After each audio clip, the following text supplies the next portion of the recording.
knew it. It couldn't have been different. Watch out! Oh, God. Did you hurt yourself? Oh, no. You should watch where you're going. Oh, no. Oh, no. I'm used to walking into things. You know, I'm a bit absent-minded. When I was a kid, I was always falling over. I was always covered in bruises.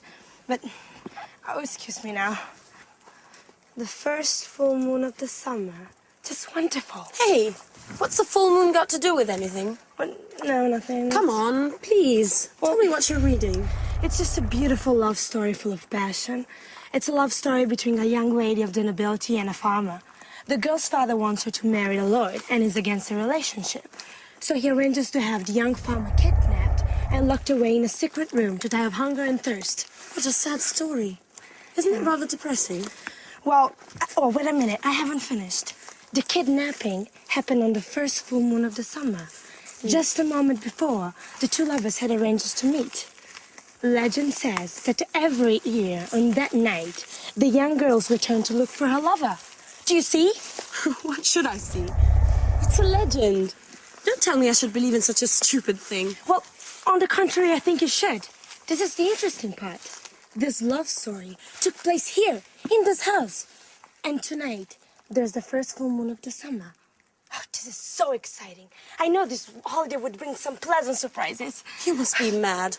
And by the way, where on earth did you find this book? Well, up in the attic. It must have been written by one of Paolo's ancestors. If I'd known that room contained some treasures like this book, I'd lock myself in there for the whole holiday. You shouldn't go nosing around everywhere, Michelle. Well, then you should leave me alone, then. I'm going to get the others together now, and we'll devise a plan for tonight so we can look for the young girl's ghost.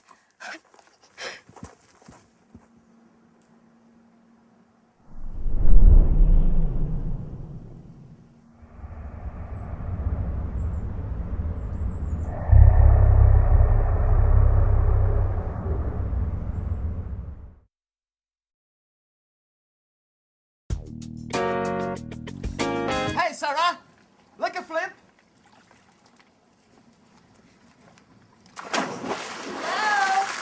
Hello.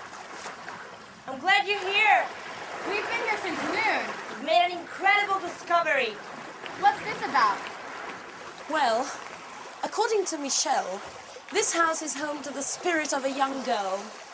And this young girl is going to appear to us tonight as a ghost. Don't make fun, okay? It's true. I read it in a book I found at home.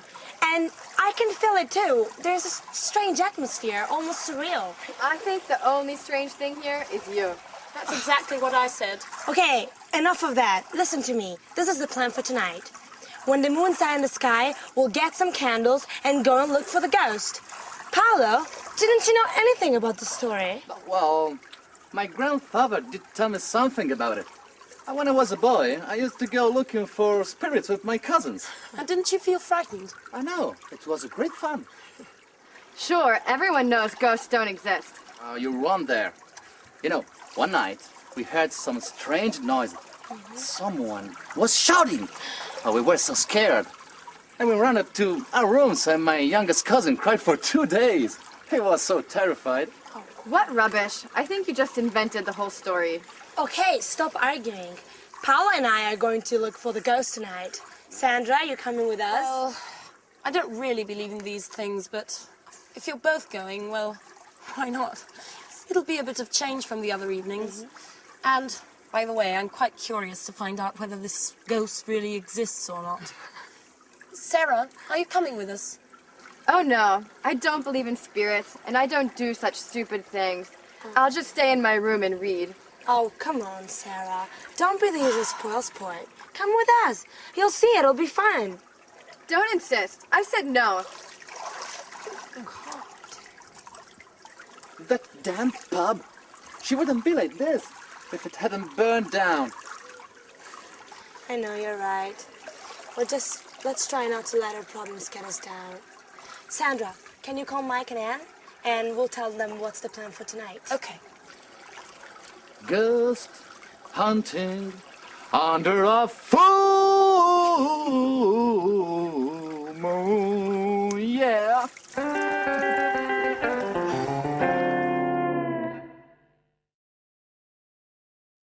Hi everyone, and welcome back for another lesson. Now, as you've been watching our story, That's Life, you've probably noticed that there are different Englishes, different accents, like British English, American English, Australian English. Yeah, now you can often notice that from the accent. But we don't only notice the difference from the accent. There are also differences in vocabulary. And this is something that I want to look at with you now, especially between British English and American English. So we'll look at the screen and you can see the words written. Because British English and American English, when I meet, for example, an American person, I usually don't have any problems understanding. But occasionally, let me tell you this story. An American said to me once, he said, hey, do you have a moose? And I didn't know what to answer. He said, do you have a moose? Now, in the English language, a moose is either the dessert that you eat at the end of a meal, like chocolate mousse, or it's the animal with antlers that you see in Canada. So none of those things were appropriate for the situation that we were in. So I had to say, sorry, what do you mean by moose? And for him, the moose was a mattress. You know, part of the bed that you sleep on, a moose was a mattress. So I was just flabbergasted. I could never have guessed that a moose was a mattress. So let me show you or introduce you, maybe you know some of these already, especially if you watch the cinema a lot. Some of the difference in terminologies and vocabulary between American and English, all right? Now, look at the screen. In British English, we talk about living in a flat, which is a small house in a condominium. So that's a flat. But the Americans tend to call that an apartment, all right? Then we in England have gardens, which are often attached to our houses or our flats. But in America, they call that a yard, all right? A yard. So in my backyard, you often hear. Then when you have rubbish, in England we put the rubbish in a rubbish bin, but in America, rubbish is garbage. So they put their rubbish in a garbage can. So rubbish bin, garbage can. If I say in British English, I'm going to town, the Americans will say, I'm going downtown. I'm going downtown. In England, walking along the streets, the part beside the street itself, beside the road, is called a pavement. But in America, that is called a sidewalk. Pavement, sidewalk. We put our cars in a car park, but in America, they call a car park a parking lot. Okay, parking lot. In Britain, we drive on motorways, whereas in America, you will hear the word freeway or highway or even superhighway. All right, so motorway in Britain, freeway, highway in America. Then when all the roads come together, we call that in English a junction. But the Americans call it an intersection. Junction, intersection. When we are traveling in our cars, we go and we buy petrol. The Americans buy gas or gasoline. For us, gas is a liquid air. So, gas, gasoline, in British English is petrol. Okay? Then, in England, we go to the cinema. In America, they prefer often to use movies, go to the movies. Then, for example, if you go to a theatre and you want to go to the wardrobe, for for example, and leave your coats, etc. Very often in America, that is called the closet. So wardrobe, closet.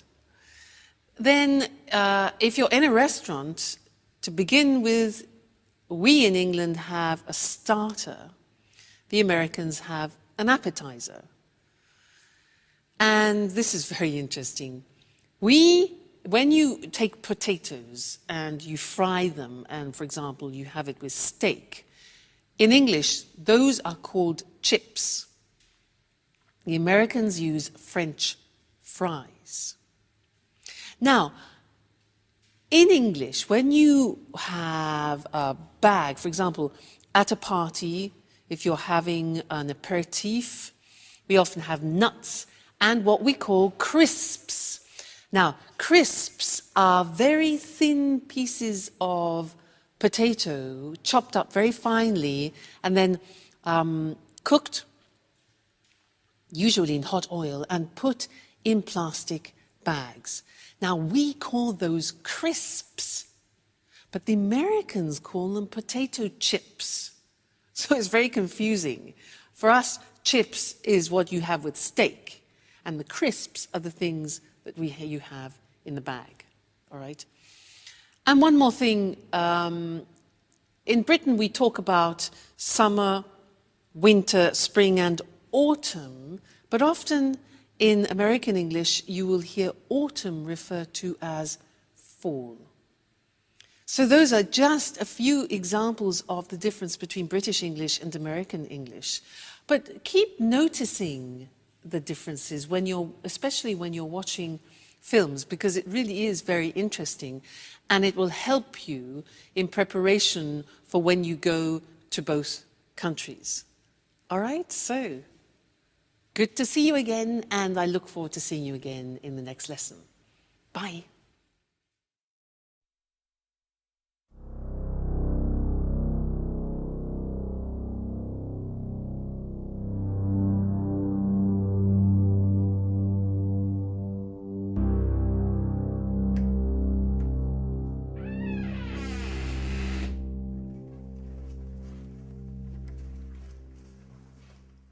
So, this is the abandonment? Yeah? Oh, I should never have got involved in this charade. I still can't believe you persuaded me to come along. Oh, come on, Anne. You'll have fun. You won't regret. Can anyone tell me exactly what it is we're looking for? Mike, do you ever listen when people talk to you? We're looking for the ghost of a young girl. Legend says that when the full moon's high in the sky, she returns here to look for a young lover. She walks up and down the secret spot where she used to meet him. And where is the secret spot? Well, we don't know. But Paolo told me that last year he'd heard strange sounds coming from this house. We can start from here. Where here? How can we possibly if we can't see anything in the dark? Don't worry. I know this place very well. Okay, silent. Otherwise, we're not gonna hear anything.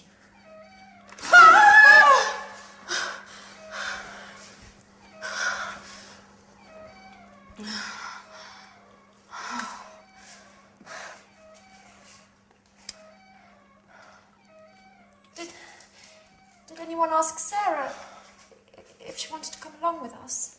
Of course we did. She isn't interested. She doesn't believe in ghosts! Well, you know, you still should have insisted. It's not nice to leave her all by herself at night. Okay, can we please start searching again?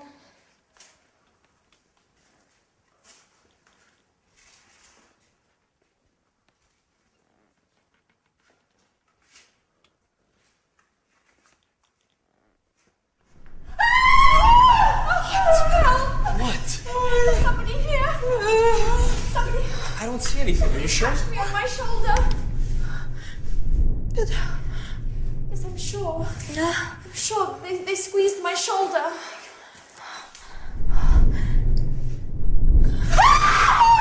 It's me! What an idiot, Paolo! Oh. Okay. Now that we've solved that mystery, silence everyone. And let's continue. Well, to be honest, this place is kind of Creepy? creepy, yeah?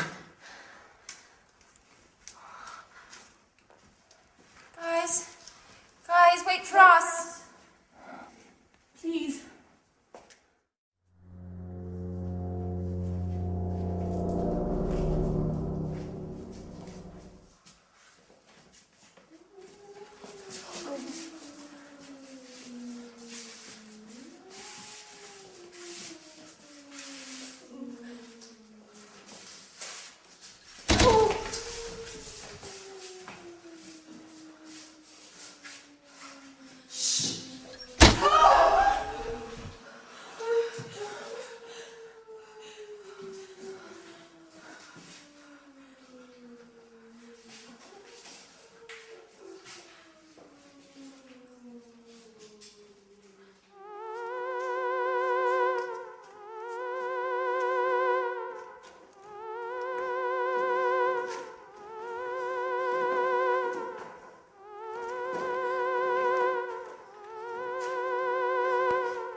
Who's come to disturb my eternal sleep? Crikey, I'm not feeling very well. I think I'm going to faint. Shut up! Well, no, we read about you and we want to get to know you. I don't like intruders. Do you know what happens to the people who cross my path? What happens? A horrible death. You must choose between being burnt alive or being eaten by wolves. Oh my God. Oh, listen, Miss Lady Ghost. I think there must be some misunderstanding here. We're all going to leave now and let you look for your lover in peace and quiet. Right, everyone? Don't move an inch. It's too late. Your fate has been decided. I beg you, please don't kill us. I didn't even want to come. They forced me to come with them. Really. Be quiet! Now, all of you, close your eyes and put your hands up in the air. And now...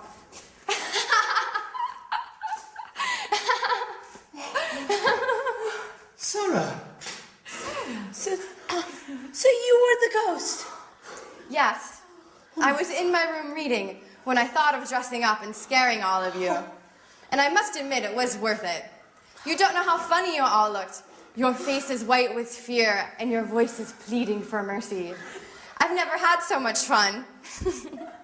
Yes, but you gave us all a big shock. Yes. But if it's made the old Sarah come back, then long live ghosts!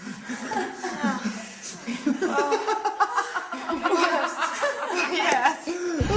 Oh my God.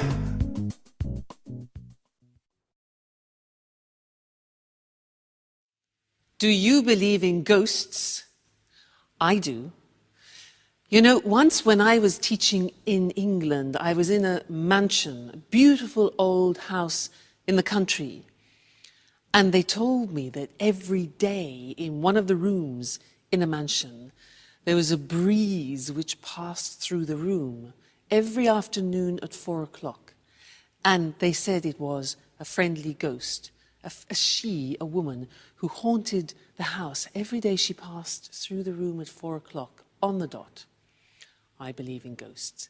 They're all in Scotland and Britain, I think, in general. Now, I want to do something with you in this lesson related to English adjectives. If you look at this bag, if you want to describe this bag, you could say it's big, you could say it's brown, it's useful, it's casual. So these are a few adjectives which you could use to describe the bag. Now, the problem is if you want to use more than one or two adjectives before the noun, how do you order them? Do you say it's a big, casual, useful brown bag, or it's a brown, big, casual, useful bag? That's the problem. Well, in English, there is an order, a specific order, which we're now going to look at on the screen together, so that you can decide every time you're using adjectives what order to put them in. Let's take the bag. So look at the screen. The first adjective that we would say is the adjective of opinion. So adjectives of opinion are, for example, interesting, boring, fascinating, in this case, useful, okay, or even casual. Then we talk about the dimension or the size. So it could be big, small, thin, thick. In this case, the bag is big. After we talk about the age, is it new, is it modern, is it ancient, is it old? And I think we could say about this that it's a new, more or less, a new bag. So far we have a useful, big, new bag. Then we talk about the shape. This bag is square. It could be oval. It could be round. So we've got shape. Then we talk about the color. For example, pink, blue, light green, brown. After that, the origin. Is it French, English, American, Italian? Okay. And then the material it's made of, if it's wooden, plastic, woolen, cotton in this case. So, if we want to describe this bag using all those adjectives, it would become this. Its opinion. A casual, big, new, follow the screen, new, square, brown, Italian cotton bag. Okay? Now, we don't usually put 8 or 9 adjectives before the noun, but if you do want to use 3 or 4, then that's the order which you follow. And remember that in English, all adjectives go before the noun, not after, because in some languages you can put adjectives before the noun and adjectives after the noun. However, in English, the rule is adjectives always before the noun. Okay? Great. So that's the lesson about adjectives, and I'll see you very soon. Bye. Welcome to Cooking Today. Hi, Lisa. Good to see you. Good to see you again, Nancy. Lisa, tell us what you're going to talk about this time. I've chosen a letter in particular. I've received so many. Here we are. It comes from Lynn. Dear Lisa, you're the person I most admire in my life. Please help me. My husband has decided to invite his boss and wife for dinner, and I've no idea how to arrange a formal table setting. Husbands can be so insensitive.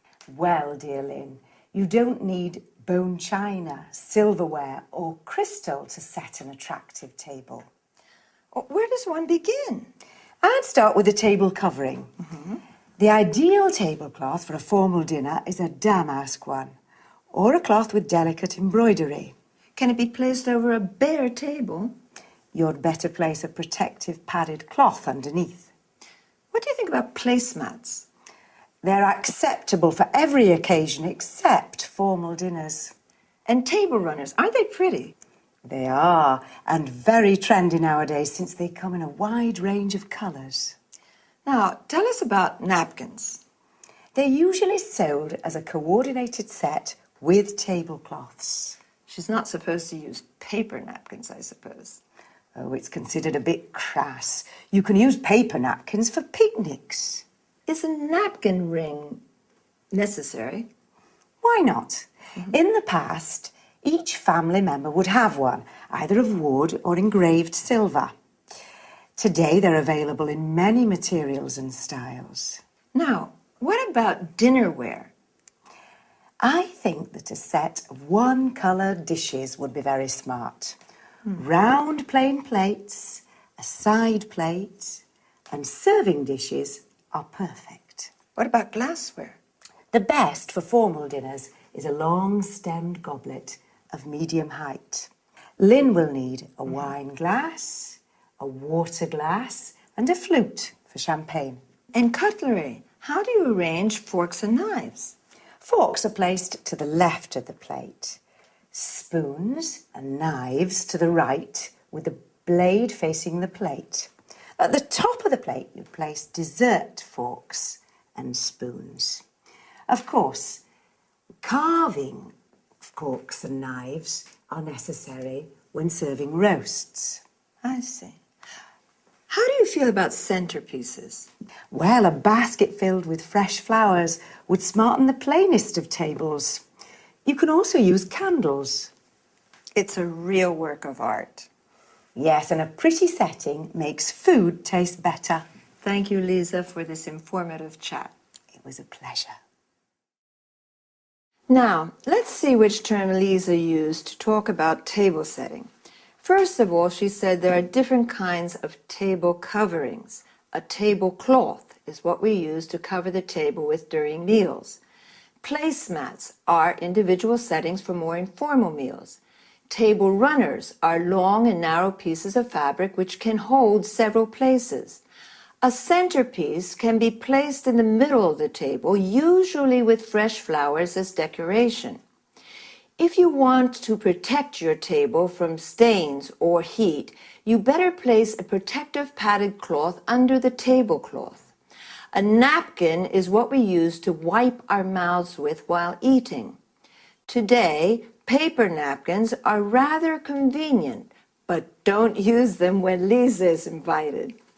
A napkin ring is a ring of different materials, fabric, wood, silver, which allows people to identify their personal napkin during family meals.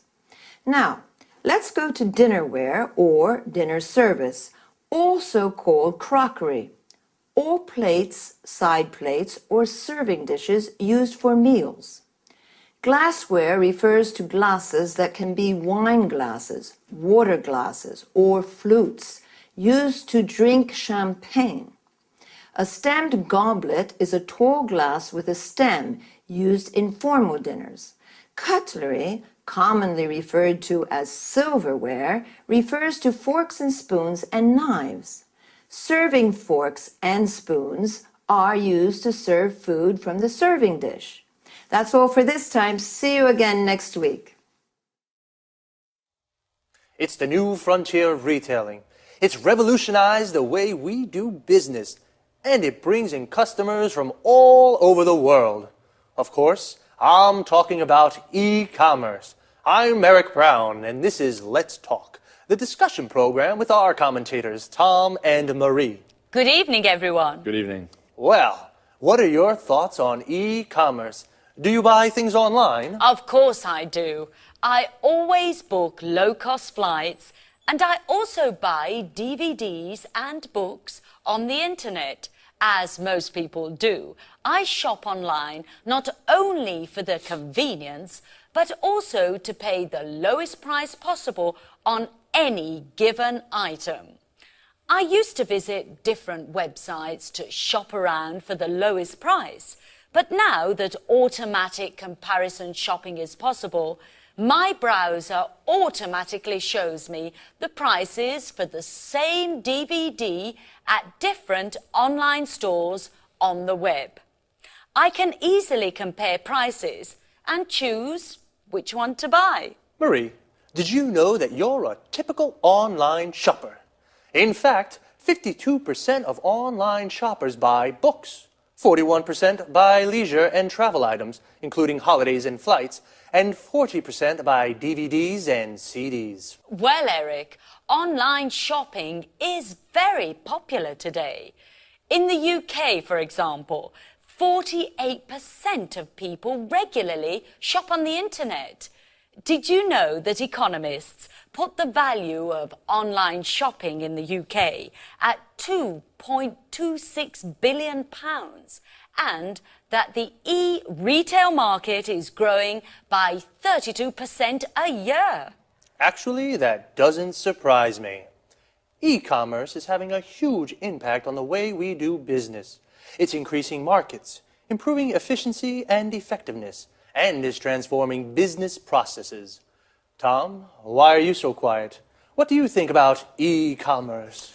Well, to tell you the truth, I'm very skeptical about e-commerce for many reasons. Why exactly are you skeptical? Well, let's start with the issue of security. Credit card details can be stolen, and it's possible to order goods from bogus companies, ones that don't really exist. There are also lots of scams to trick people into handing over their login details for online banking, and then their accounts are emptied. So, according to you, buying things online is risky. Yes. Also, you can't be sure you'll get the goods you ordered, and if there's something wrong with them, who pays for the goods to be returned? You do. Tom, I agree with you, but up to a certain point. There are some problems with e-commerce, but these problems aren't stopping people from spending more and more online. At the same time, e-commerce has many advantages for business people. Could you explain some of these advantages, Marie? Well, it's cheaper for a retailer to set up a website than it is to rent a shop, fit it out, and pay someone to work there. Besides, a website has global reach, so customers can come from all over the world. Okay. An interesting discussion. But I'm afraid, yet again, we've run out of time. Once again, I'd like to thank our commentators. Thank you. Thank you. And goodbye to everyone. And see you again next week for another edition of Let's Talk. The topic today was e-commerce, electronic buying and selling. More specifically, we spoke about e-retailing and online shopping. Retailing is the selling of goods directly to consumers. Consumers are the people who buy goods. Online means with the internet. So, online shopping is buying things on the internet. The e-retail market, that is the selling of goods online, is growing. Well, online shopping has its positive aspects and negative aspects. Marie said you can find the lowest price thanks to automatic comparison shopping. Automatic comparison shopping means your browser, the program you use on the internet, automatically shows you the prices of the same products at different online stores. An online store is a virtual shop on the web. The web is another word for the internet. With this kind of shopping, you don't have to shop around. To shop around means visit different shops to look for the lowest price. It's cheaper for retailers, people who sell goods to consumers, to set up a website than to fit out a shop. To set up a website means to develop a website. Notice how we say to fit out a shop. This means to make a shop ready for use. For example, add shelves, lights, mirrors. Tom, on the other hand, is skeptical about e-commerce. This means he has doubts. He says online shopping is a risk. There are lots of bogus companies. These are companies that don't really exist. And lots of scams. A scam is a trick to steal money from people. Again, we have run out of time. To run out of something means you have finished it. So, goodbye and see you again soon. Now let's watch the whole episode together. Watch the subtitles carefully because the language points that we studied together are highlighted. All right? Enjoy your viewing. Hello again and welcome back to English Today. This is DVD 17 and the fifth DVD of your upper intermediate level. And in this DVD, we'll begin with another 2 episodes of our story, That's Life, followed by our special TV programs, where our culinary experts will be talking about how to set the table. This will be followed by a discussion about e-commerce and about doing business on the internet. Then, in the grammar section, we'll study how to position adjectives in the English sentence and also look at some of the main differences between American and British English, all right? So, enjoy yourselves and enjoy your viewing. Hi again. And in this lesson, I want to introduce you to some of the differences between British and American English, especially the differences in vocabulary, so that when you're traveling around, you won't be surprised if you hear these differences. For example, in America, they would say something like, I live in an apartment. But in Britain, we would say, I live in a flat. So there's one difference. Apartment, flat. All right? We'll look at that together. Now, in our next episode, Michelle is walking around reading a book outside, and she's so engrossed in her book that she looks as though she's a sleepwalker. Then Sandra turns up. Let's go and join them.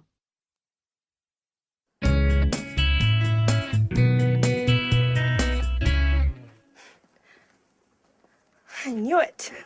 It couldn't have been different. Watch out! Oh, God. Did you hurt yourself? Oh, no. You should watch where you're going. Oh, no.